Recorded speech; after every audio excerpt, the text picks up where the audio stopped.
Masechet Baba Batra Daf Kuf Lamed Vav, on commence Bezrat Hashem à la Mishnah. Akotev Nechasav Lebanav, celui qui veut donner ses biens à ses fils.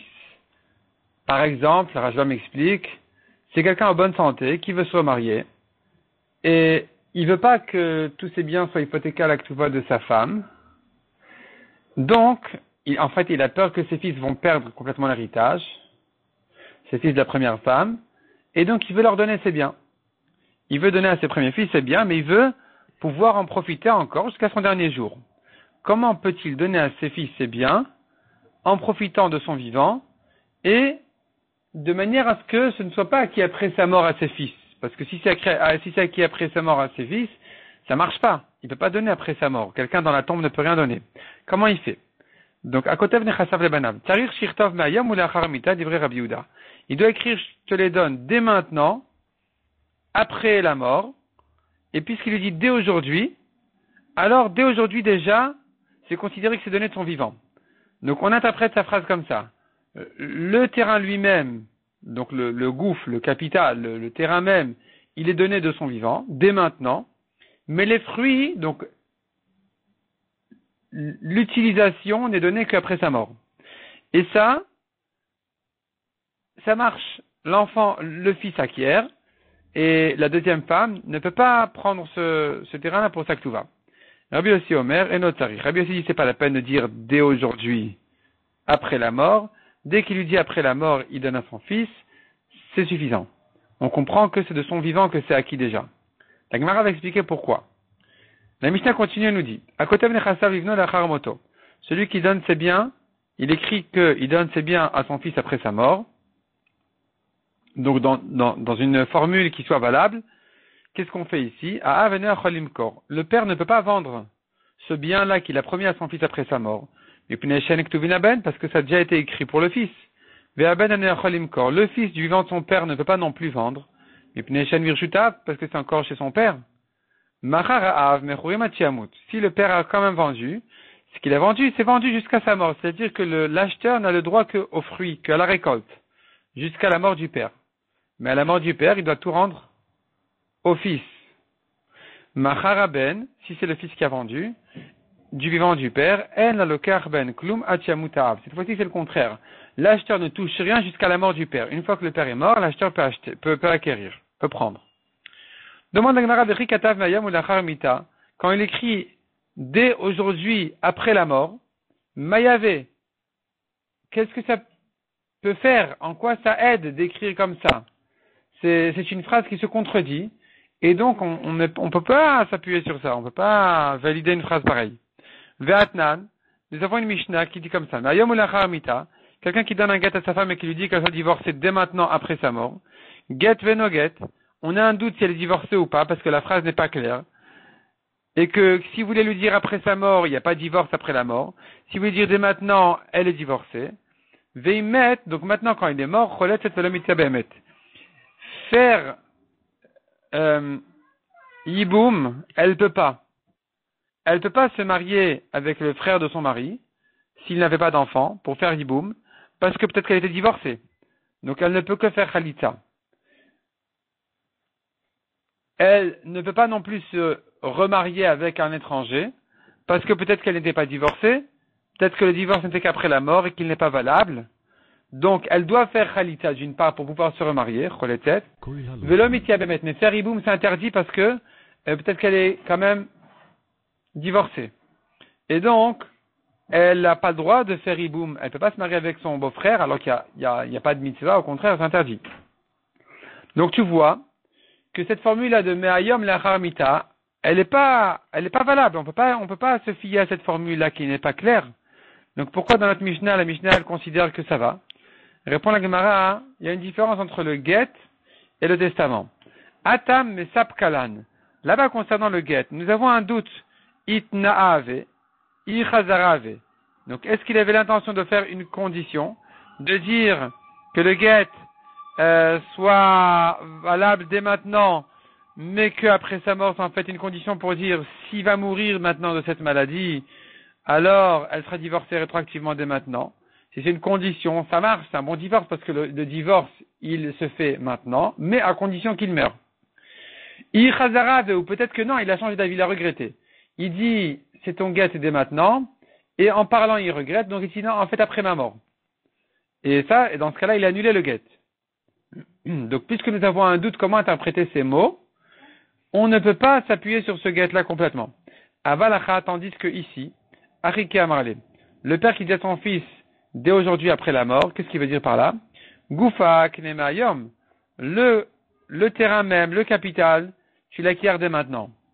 Pera la haramita, les fruits après la mort. Donc, puisque ici on peut partager le don en deux, le cas de l'héritage en deux, en disant voilà, il y a le capital, il y a les fruits. Le capital, c'est aujourd'hui. Les fruits, c'est après la mort.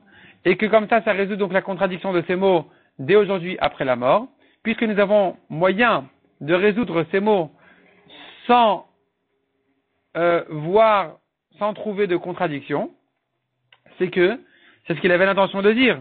Donc ici, ça sera valable. Pour le guet, il n'y a pas moyen de résoudre. Donc il y a un doute. C'est soit maintenant, soit après sa mort. S'il y a un doute, alors, c'est-à-dire soit maintenant s'il meurt, soit réellement après sa mort. S'il y a un doute, on ne peut pas se fier à ce guet. Tandis que ici, par rapport au père qui donnait à son fils dès maintenant après la mort, ça sera lui valable dans les conditions qu'on a dit. Rabbi Yossi Omer et Notzarir. Selon Rabbi Yossi, c'est pas la peine de préciser dès maintenant. Il peut écrire après sa mort, c'est suffisant. Rabba Baravoua Khalash. La Gemara nous raconte que Rabba Baravoua était malade. Al-Legabé sont venus le visiter, Ravuna et Rav Nachman. Ils sont venus le visiter, et maintenant ce qui les perturbait, bien sûr, c'était une question de Torah, de Halacha. Donc, ils ne sont pas venus pour lui demander une bracha avant sa mort, ils sont venus pour apprendre de lui un maximum de Torah. Amar le Ravuna le Rav Nachman. Ravuna dit à Rav Nachman, Baimine, demande-lui à Rabba Baravoua qui est malade, Halacha ki Rabbi Yossi ou un Halacha ki Rabbi Yossi. Est-ce que Halacha est comme Rabbi Yossi ou pas? Qui a dit que c'est pas la peine d'écrire dès maintenant. Il peut écrire après la mort, c'est suffisant. Amarle, Rav Nachman a dit à Ravuna, Tamed Rabbi Yossi le Adana. Je ne connais pas la raison de Rabbi Yossi. Halacha ibaimine. Est-ce que je vais demander maintenant à Rabba Baravoua si l'Halacha est comme lui ou pas, alors que je ne le comprends pas. Amarle, Ravuna a dit à Rav Nachman, At baimine yalacha olo. Toi, demande-lui maintenant si l'Halacha est comme lui ou pas. Vetame ana minalach. Puis ensuite, je te dirai la raison de Rabbi Yossi. Baimine, Rav Nachman a demandé. Amarle, il lui a répondu Rabba Baravoua, Achiyama Rav, Halacha ki Rabbi Yossi. Ainsi a dit Rav, l'Halacha est comme Rabbi Yossi, que donc c'est valable, même si on n'a pas écrit dès maintenant. Batar de Nafou, quand ils sont sortis de là-bas, Amarle, Ravuna a expliqué à Rav Nachman, il lui a dit, Aïnou Tamed Rabbi Yossi, voici la raison de Rabbi Yossi. D'Amar, Zmano Shal Shtar Mochiach Alav. Puisqu'il y a une date sur le shtar, ce shtar a été écrit tel et tel jour, ça prouve qu'il avait l'intention que le kinyan soit fait dès maintenant, que ce soit fait dès maintenant. Et que quand il lui dit après la mort, il faut donc résoudre la contradiction, comme on a dit, le capital dès maintenant, les fruits après la mort. C'est-à-dire que puisque, à partir du moment en fait où il y a une date à la tête du shtar, ou dans le shtar, c'est comme si c'était écrit dès maintenant. C'est pas la peine de le répéter. Tanyanami Achi, il y a aussi une braïta comme ça, Rabbi Yossi Omer et Not Tarich Mipnei Shezmano Shel Shtar Mochiach Alav. Donc c'est clair dans la braïta, selon Rabbi Yossi, c'est pas la peine d'ajouter les mots Mehayom, dès maintenant, parce qu'il y a la date du shtar qui prouve qu'il a l'intention que ce soit fait dès maintenant. Ba'amine Rava me Rav Nachman. Rava demande à Rav Nachman. Be'akna'a ma'u. Si on a fait un kinyan, c'est-à-dire il y a deux moyens d'acquérir, soit par le shtar, soit donc à travers le shtar lui-même, soit par un kinyan autre que le shtar, par exemple un kinyan soudar, qu'on appelle aussi khalipin. Kinyan soudar khalipin, c'est le foulard. C'est-à-dire, je te donne un objet et en échange, tu m'acquiers ce qui t'appartient. Tu m'acquiers à moi ou à quelqu'un d'autre. Quand tu acquiers mon objet, tu donnes en échange soit à moi, soit à quelqu'un d'autre. Ça s'appelle akna'a. Si maintenant il y a eu une akna'a sur ce kinyan-là que le père a donné à ses fils, est-ce que c'est la peine d'ajouter, et là-dessus on a écrit un shtar. Là-dessus il y a un témoignage des édines, des témoins sur le shtar, comme quoi il a voulu donner à ses fils, c'est bien après sa mort. Est-ce que c'est la peine ici de préciser de son vivant dès maintenant, ou pas? Amarle lui a répondu, Be'akna et notzarir. Non, dans un cas de kinyan, c'est pas la peine de préciser que ça a été fait dès maintenant, parce que le kinyan lui-même, il prouve que c'est fait dès maintenant. Rav Papi Amar, Ika knita de tzarir, vika knita de l'otzarir. Il dit des fois il y a un kinyan où il faut dire quand même dès maintenant, des fois c'est pas la peine de le dire. Ça dépend comment c'était formulé dans le shtar. S'il y a une répétition dans le shtar qui dit akneye vekaninamine, c'est-à-dire le père nous a dit de faire un kinyan et nous avons fait un kinyan, il y a ici une répétition dans le shtar sur le kinyan pour que les fils acquièrent, lo tzarir. C'est pas la peine d'ajouter que ça a été fait dès aujourd'hui. Parce que la répétition te montre que l'intention était que ce soit acquis à ce moment-là. Par contre, s'ils ont écrit dans l'autre sens, kaninamine ve'akneye, nous avons fait un kinyan et il nous a fait le kinyan, ici, c'est pas une répétition. Parce que quand je dis nous les témoins avons fait un kinyan pour les fils, que le père nous a donné le kinyan à faire, ici c'est pas une répétition, c'est une explication. On a fait le kinyan sous son ordre. C'est-à-dire on n'a pas fait le kinyan parce qu'on avait envie de le faire, c'est-à-dire on n'a pas décidé de faire le kinyan, on a bien fait le kinyan parce que c'est lui qui nous a dit de le faire. Donc ici ce n'est qu'une explication, c'est pas une répétition. Et donc, tsarir, il faut écrire ici mehayom. Matkifla Rav Chanina Misura. Il objecte Rav Chanina de la ville de Soura. Mikamide. Y a-t-il une halakha de Hanan que nous les Chachamim, lo yadinan, on la connaît pas. Regarde Rava, Rav Nachman, Rav Chanina. Il y avait ici un grand débat, du mal à Rav Papi à décider dans quel cas le kinyan, et c'est-à-dire dans quel cas s'il s'écrit un kinyan dans le shtar, tu comprends que c'est dès maintenant, dans quel cas c'est pas dès maintenant, et ça dépend comment c'était formulé dans le shtar, il faut distinguer entre akneye ve kanina ou le contraire kanina ve akneye, toutes ces petites nuances là, nous les raramim, on les connaît pas, on a du mal à les savoir. Ve safriyade, et tu crois que les sofrim, le petit sofer qui écrit le shtar, lui, il connaît toutes ces nuances là, sinon on sait pas distinguer entre ce cas-là et le contraire, entre cette version et le contraire, le sofer non plus. Si le sofer ne sait pas distinguer, c'est qu'il n'y a pas eu de profonde intention dans ces mots-là pour dire dès maintenant ou pas dès maintenant.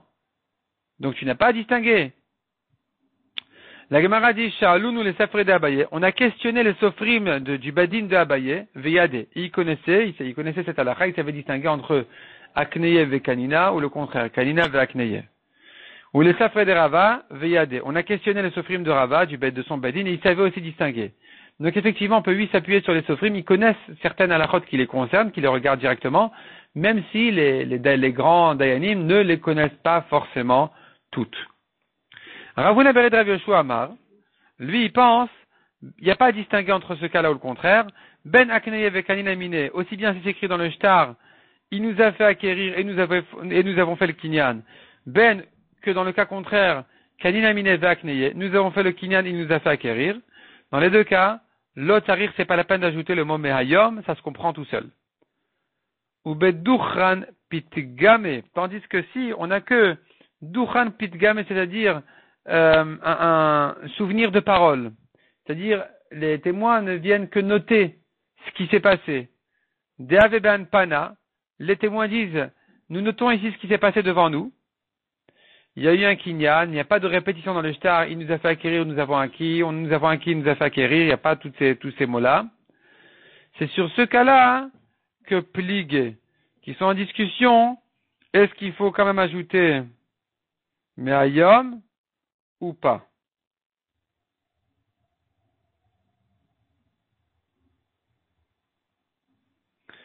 Amar Rav Kana, Amrita leshmata kame de Rav Zvid min Ardea. Rav Kana dit, j'ai ramené cet enseignement devant Rav Zvid de Nardea. Ve'amarli, il m'a dit, Atunachim atnitula. Vous l'enseignez comme sous cette forme-là. Vous avez cette version-là de la Sugia. C'est-à-dire toute une complication que Rav a demandé à Rav Nachman lui a répondu et tous les problèmes qui ont suivi. Ananachim atninala. Nous, notre version, elle est plus simple. Amarava Rav Nachman, directement Rav a dit au nom de Rav Nachman. Be'akna'a enotarir. Quand on a mentionné un kinyan dans le shtar, c'est plus la peine de dire me'ayom. Ben akneye ve kanina mine. Ben kanina mine ve akneye. Dans tous les cas, aussi bien si c'est écrit d'abord, il nous a fait acquérir, nous avons acquis, que si c'est écrit d'abord, nous avons acquis et ensuite il nous a fait acquérir, l'otarir, c'est pas la peine de dire dessus Merayom, tandis que Beduchan Pitgam et Havu Ben Pana, si on n'a que noté le souvenir des choses qui se sont passées devant nous, pligué. C'est là où il y a la marloquette entre Rabbi Yossi et les Chachamim. Est-ce qu'il faut ajouter le mot Merayom ou pas? Akotev, Nechasav, le Banav, Libno Lachar Moto. Donc c'était le cas que le père a donné ses biens à son fils pour après sa mort et un des deux a vendu. Itmar. La Gemara nous ramène là-dessus un enseignement. Macharaben Bechayaav, le fils a vendu du vivant de son père. Umet Aben Bechayaav, voici que le fils est mort du vivant de son père. Donc en principe, quand le fils a vendu du vivant de son père, le père a le droit de continuer à profiter de son champ jusqu'à sa mort. Et à sa mort, au lieu que le fils hérite, c'est l'acheteur qui prend. C'est ce qui aurait dû se passer. Malheureusement, le fils est mort du vivant de son père. À la mort du fils, le père veut hériter de son fils en disant « je récupère mon champ ». L'acheteur dit « bah non, quand le père va mourir, c'est à moi de prendre le champ ». Et les héritiers du père disent « bah non, il a récupéré le champ à la mort de son fils ». Qu'est-ce qu'on fait ici? On tourne la page. Et qu'est-ce qu'on fait d'autre? Amar Rabbi Yochanan, lo kana lokeach. Selon Rabbi Yochanan, l'acheteur n'a pas acquis. Même après la mort du père, l'acheteur ne touchera pas ce champ-là. Parce que, à la mort du fils qui était le vendeur, le père a hérité de son fils le capital, le terrain même. Veresh Lakish Amar, kana lokeach. Resh Lakish dit, ben non, le terrain appartenait au fils, il l'a vendu, c'est valable. Quand le père va mourir, l'acheteur le prendra. Le père n'a qu'un droit sur les fruits jusqu'à sa mort, pas de problème, on ne va pas le gêner. Mais à sa mort, c'est l'acheteur qui prend. La Gemara explique la svara de chacun.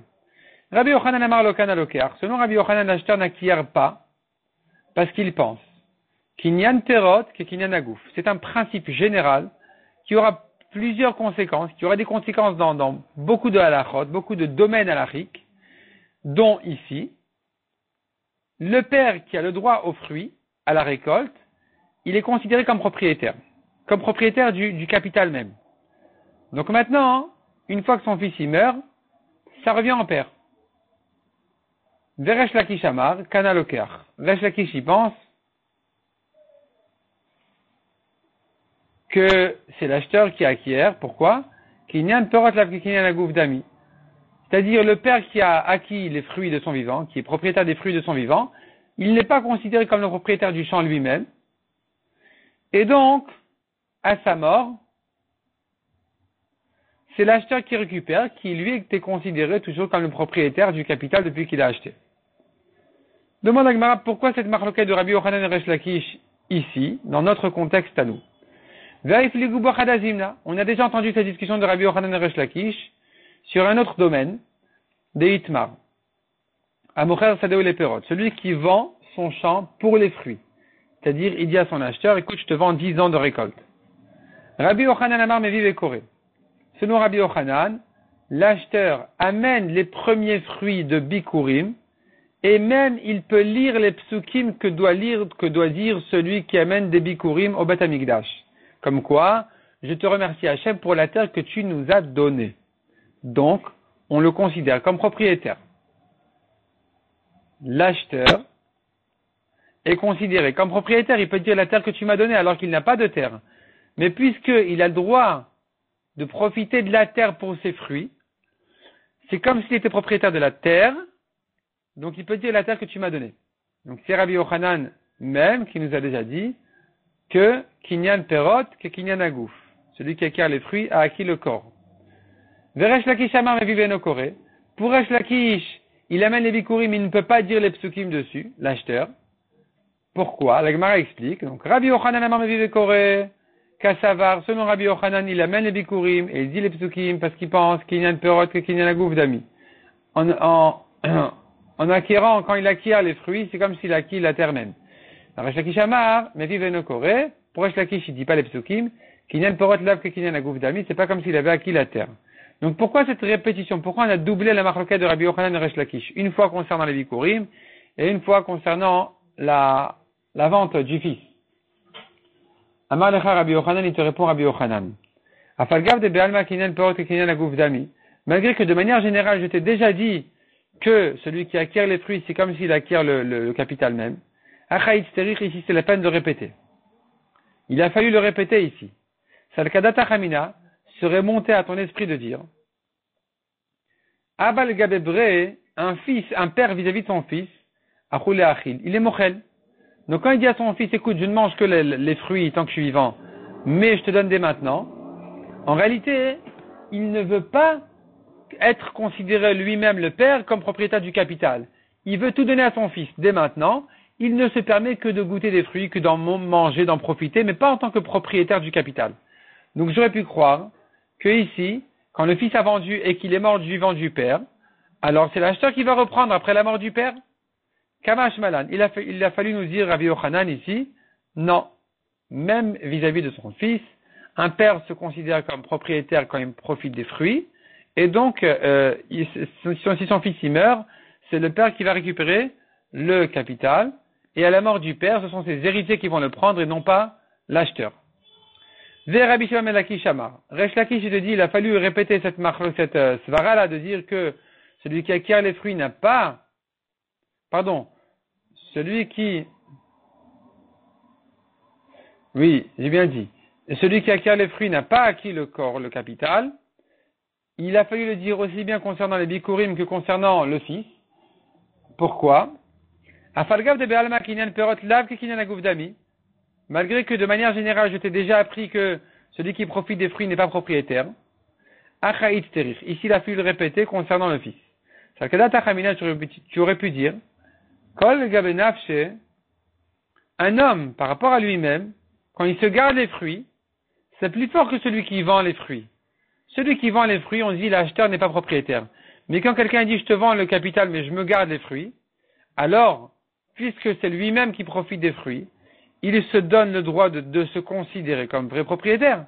Et donc, afilu bimkom bre, même si c'est vis-à-vis de son fils, nafshadi fale, lui-même est toujours quand même plus proche de lui-même, de soi-même. Et donc, il voudrait être considéré comme propriétaire. Kamash Malan que non, puisqu'il n'a qu'un droit sur les fruits, il n'est pas le vrai propriétaire. Donc si maintenant le fils est mort de son vivant, quand le père va mourir ensuite, c'est l'acheteur qui récupère. Et tu dis Rabbi Yochanan Resh Lakish. Rabbi Yochanan, il objecte Resh Lakish. Toi, Resh Lakish, tu dis, le propriétaire des fruits n'est pas propriétaire. Qu'est-ce que tu fais qu'est-ce que tu vas faire du cas que quelqu'un a dit, Nechasai lecha, ve'acharecha irash ploni. Mais bien pour toi, et après toi, un tel va hériter. Ve'acharav irash ploni. Et après un tel, un troisième va hériter. Met rishon, kana sheni. Met sheni, kana shlishi. Le premier est mort, c'est le deuxième qui hérite, il acquiert, le deuxième acquiert, le deuxième est mort ensuite, le troisième acquiert. Met sheni bechaye rishon. Si le deuxième est mort du vivant du premier, Yarzeru Nechassim, les Yorshé Rishon. C'est les héritiers du premier qui vont garder les biens. Parce qu'on ne peut pas faire passer au deuxième après sa mort. Or, le troisième ne reçoit que du deuxième. Donc, c'est les héritiers du premier qui vont hériter. Veim Ita. Et si tu as raison, toi, Resh Lakish. Si Resh Lakish, toi, tu as raison, que celui qui mange les fruits n'est pas propriétaire, alors pourquoi les héritiers du premier vont prendre? Les Yorshé Notan Ibaïle. Il aurait fallu rendre aux héritiers du vrai propriétaire, de celui qui a donné. C'est les héritiers de celui qui a donné. C'est eux qui doivent prendre parce que le premier n'a eu le droit que de profiter des fruits de la récolte. Il n'avait pas de droit sur le capital même. Donc, on lui a dit, écoute, toi tu profites, et après toi c'est pour un tel. Donc il n'a qu'un droit sur les fruits. Si toi, Resh Lakish, tu penses que le droit sur les fruits n'est pas considéré comme propriétaire, alors pourquoi ces héritiers vont l'hériter? On aurait dû rendre à celui qui leur a donné.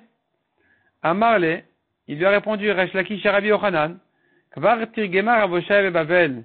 Ravoshaya à Bavel a déjà interprété cette vraïta-là, parce que eux, Rabbi Yochanan et Resh Lakish, n'oublions pas, ils étaient en Eretz Israël, donc il dit Ravoshaya de Bavel, ou Ravoshaya à Bavel, a répondu à cette question. Il a dit, Acharecha Shani.